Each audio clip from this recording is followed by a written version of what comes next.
వర్కర్ల మీద జగన్మోహన్ రెడ్డి గారి ప్రభుత్వం పోలీసులను ఉసిగలిపి మహిళలను కూడా చూడకుండా ఆశా వర్కర్లను అతి దారుణంగా రోడ్డు అంటే ఈడ్ చేశారు.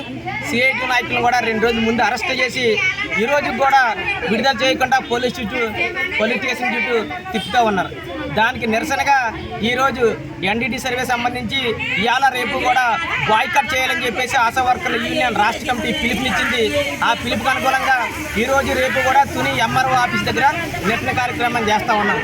ఆశా వర్కర్ల సమస్యల పరిష్కారం చేయాలని, కనీస వేతనాలు అమలు చేయాలని, పిఎఫ్ పిఎస్ఐతో పాటు రిటైర్మెంట్ బెనిఫిట్స్ గ్రాట్యుటీ అమలు చేయాలి, కనీస వేతనాలు అమలు చేయాలి, రాజకీయ వేధింపులు ఆపాలి, ఆశా వర్కర్ సమస్యల పరిష్కారం చేయాలని చెప్పేసి నిరసన కార్యక్రమం జరుగుతుంటే ఈరోజు కొన్ని పిహెచ్లో డాక్టర్లు కానీ పిహెచ్ఎల్లు కానీ వీళ్ళు ఈరోజు ఆశా వర్కర్ని భయపెడతా ఉన్నారు.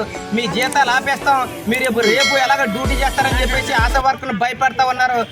ఇటువంటి బెదిరింపులు కానీ భయపెట్టడం కానీ చేస్తే సిఐటిగా ఊరుకోమని చెప్పేసి ఈరోజు డాక్టర్ గారు కానీ పిహెచ్ఎల్ కూడా తెలియజేస్తా ఉన్నాం. మీరు ఆ విధంగా జీతాలు ఆపేస్తారా, వాళ్ళ ఉద్యోగాలను తీసేస్తారా, తీసేయండి ఎలా ఉంటుందో చూపిస్తామని చెప్పేసి మేము డాక్టర్ గారు కానీ పిహెచ్ఎల్ గారు కానీ చెప్తా ఉన్నాం. వాళ్ళు మన కింద పనిచేసే ఆశా వర్కర్లు వాళ్ళ సమస్య పరిష్కారం కోసం వాళ్ళు ధర్నా చేసి నిరసన కార్యక్రమం చేస్తూ ఉన్నారు.